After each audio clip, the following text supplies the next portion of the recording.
President माँ ने खड़े होते हुए कहा, मिस्टर, क्या ये कुछ ज्यादा ही नहीं है? अगर ऐसा हुआ तो? तभी झांग जुआन ने गुस्से में कहा, नेगोशिएबल नहीं है। यदि आप सहमत नहीं है तो हम अन्य पार्टनर की तलाश के लिए अन्य प्रोविंस में जाएंगे। फिर झांग जुआन गुस्से में चेयर से उठते हुए कहा, प्रेसिडेंट माँ, आप इसे खुद ही कर सकते हैं। इतना सुनते ही प्रेसिडेंट माँ हद से ज्यादा चौंक जाते हैं, लेकिन झांग जुआन बिना कुछ कहे तुरंत ही जाने लगता है। उसी समय प्रेसिडेंट माँ चिल्लाते हुए झांग जुआन को रोकने की कोशिश करता है, पर वो नहीं रुकता है। प्रेसिडेंट माँ ने हकलाते हुए कहा, सर मत जाओ। गोल्डन हेयर वाले नर्स ने प्रेसिडेंट माँ को रोकते हुए कहा, प्रेसिडेंट माँ, आप पहले इस कॉन्ट्रैक्ट को पूरा करें। फिर प्रेसिडेंट माँ ने अपना सर पकड़ते हुए कहा, मैं और क्या कर सकता हूँ? मैं उस एग्रीमेंट के अनुसार साइन करूंगा जो मास्टर हेड ने बताया है। प्रेसिडेंट माँ सोचते हैं, अगर ये व्यक्ति मेडिसिन पढ़ाने से इनकार करता है तो मेडिकल एसोसिएशन के डॉक्टरों को डर है कि पानी में मुझे डुबो सकता है। फिर प्रेसिडेंट माँ कॉन्ट्रैक्ट की तरफ देखकर झूठी मुस्कान देने लगते हैं। प्रेसिडेंट माँ सोचते हैं, भले ही मैं बड़ी रियायतें दूं, मुझे उन पर साइन करने होंगे। तभी उस नर्स ने क्यूट सा मुंह बनाते हुए कहा, आपको परेशान करने के लिए सॉरी। तभी प्रेसिडेंट माँ तुरंत ही डॉक्यूमेंट पर साइन करने लगते हैं, लेकिन झांग जुआन अभी भी वहीं बाहर खड़ा होता है। ये देख के झांग जुआन बेस्ट का इशारा करता है। वो दोनों नर्स झांग जुआन को देख के काफी खुश हो जाती हैं। फिर नाइट का शिनकाय बहुत बड़े होटल के प्रवेश गेट दिखता है। झांग जुआन वहाँ लॉबी में घूम रहा होता है। ऐसा लगता है जैसे किसी को ढूंढ रहा या इंतजार कर रहा होता है। झांग जुआन सोचता है, मुझे याद है आज रात एक बड़ा प्रोजेक्ट था, पूरे बिजनेस डिपार्टमेंट को आना था। मीटिंग रूम कहाँ है? फिर झांग जुआन अपने फोन में कुछ ढूंढते हुए हताशा में सांस छोड़कर सोचता है, इसे भूल ही जाओ, बस फोन करके पूछ लेता हूँ। तभी दूर से किसी लड़की ने कहा, ब्रदर तुम यहाँ क्या कर रहे हो? तभी झांग जुआन ने चौंकते हुए पीछे मुड़कर देखा तो एक खूबसूरत लड़की उसकी तरफ आ रही होती है। झांग जुआन ने हैरान होते हुए कहा, तुम कौन हो? तब तक तो वो लड़की झांग जुआन के पास आ जाती है। उस लड़की ने खुद की तरफ इशारा करते हुए कहा, मेरा नाम किन यू है, मैं यहाँ नई इंटर्न हूँ। उस समय मैंने तुम्हें बिजली का डंडा पकड़ते हुए तुम्हारे साथ बदतमीजी कर रही औरत को गिराते हुए देखा था, वो बहुत ही शानदार था। झांग जुआन ने सर खुजाकर हंसते हुए कहा, ऐसा हुआ होगा, एक सिक्योरिटी गार्ड के रूप में यही करना पड़ता है। किन यू ने मुस्कुराते हुए कहा, ऐसा मत सोचो कि मुझे पता नहीं है, वो व्यक्ति प्रेसिडेंट लिन की आंटी है। ऐसा करने की हिम्मत सिर्फ तुम में है। चाहे उनकी पोजीशन कुछ भी हो, तुम सबके साथ समान व्यवहार करते हो। झांग जुआन ने बात को टालने की कोशिश करते हुए कहा, लेकिन मैं अब एक सेल्समैन हूँ। झांग जुआन सोचता है, क्या मैं इतना सुंदर हूँ कि अनजाने में ही इस छोटी लड़की का ध्यान मेरी तरफ आकर्षित हो गया? तभी दूर से किसी दूसरी लड़की ने चिल्लाकर कहा, अरे तुम दोनों इतनी देर से क्यों आए? ये चीख सुनकर झांग जुआन और किन्यू दोनों चौंकते हुए उस तरफ देखते हैं। फिर पता चलता है कि चिल्लाने वाली लड़की वही होती है जिसने पहले झांग जुआन को ऑफिस में वार्निंग दी थी। उस लड़की ने दोबारा चिल्लाते हुए कहा, क्या तुम लोग आगे काम नहीं करना चाहते हो? तभी किन्यू ने घबराते हुए झुककर कहा, सिस्टर होंग,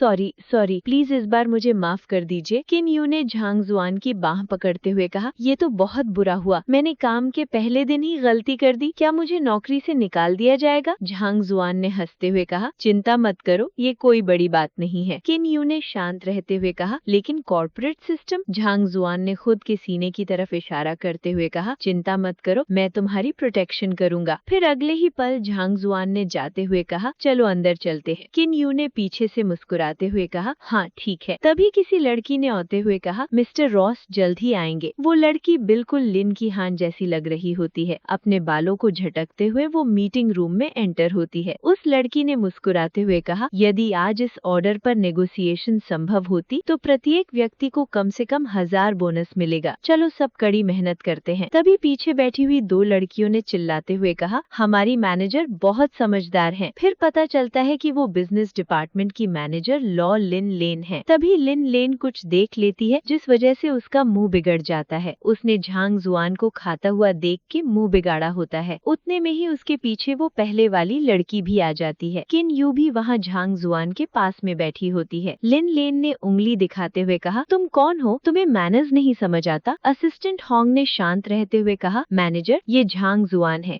जिसने आपको पूरे दिन इंतजार करवाया। लिन लेन ने मुंह बिगाड़ते हुए कहा, ओह झांग जुआन, आज तुमसे मिलकर मुझे बहुत खुशी हुई। झांग जुआन ने मुस्कुराते हुए कहा, मैनेजर कुछ गलतफहमियां हो गई हैं। उस सुबह मुझे कुछ काम था। तभी किसी ने चिल्लाकर कहा, मैनेजर मिस्टर रॉस आ गए हैं। तभी मिस्टर रॉस दिखते हैं जो कि थोड़े बूढ़े होते हैं। उनके साथ एक सूट पहना हुआ आदमी और दूसरा रॉक स्टार जैसा आदमी होता है। मैनेजर लिन लेन ने पीछे मुड़कर हंसते हुए कहा, चलिए मैं आप सभी को इनसे इंट्रोड्यूस कराती हूँ। ये आईके ऑफ फ्रांस के एशिया पैसिफिक रीजन के प्रेसिडेंट है और उनकी प्रोफेशनल टीम। कुछ पल बाद मिस्टर रॉस ने वाइन का ग्लास उठाकर चीयर्स करते हुए कहा, मुझे आप सभी से मिलकर बहुत खुशी हुई। चलो ड्रिंक करते हैं। मुझे उम्मीद है कि भविष्य में हम साथ मिलकर काम कर सकते हैं। फिर सभी लोग उनके साथ ग्लास टकराकर चीयर्स करते हैं। फिर मिस्टर रॉस ने मैनेजर की तरफ देखकर कहा, लिन लेन, आपको क्या लगता है कि हम इस बार लिन के लिए कितना निवेश खरीद सकते हैं? मैनेजर लिन लेन ने मुस्कुराते हुए कहा, ओह, जब तक 3 अटेंडेंस हमारे लिए जीवन भर जीने के लिए काफी हैं। लेकिन क्या इस बारे में यहाँ बात करना ठीक रहेगा? फिर मिस्टर रॉस झांग जुआन की तरफ देखकर लिन लेन को कहा, लिन लेन, हाँ,